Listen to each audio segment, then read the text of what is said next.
ബംഗാൾ ഉൾക്കടലിന് മുകളിൽ രൂപം കണ്ട ന്യൂനമർദ്ദം തീവ്ര ന്യൂനമർദ്ദമായി മാറി. അടുത്ത 24 മണിക്കൂറിനുള്ളിൽ ഈ തീവ്ര ന്യൂനമർദ്ദം പശ്ചിമ ബംഗാളിനും ജാർഖണ്ഡിനും മുകളിലൂടെ സഞ്ചരിക്കാൻ സാധ്യത.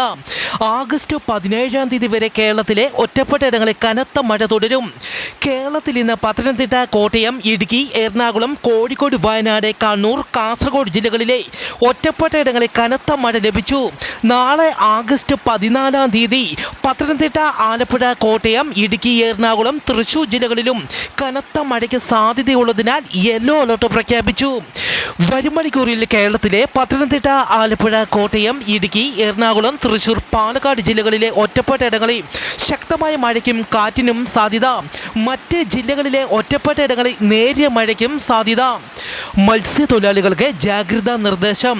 നാളെ വടക്കൻ മഹാരാഷ്ട്ര തീരം, അതിനോട് ചേർന്ന മധ്യകിഴക്കൻ അറബിക്കടൽ എന്നിവിടങ്ങളിൽ മണിക്കൂറിൽ 60 കിലോമീറ്റർ വരെ വേഗതയിൽ കാറ്റിന് സാധ്യത.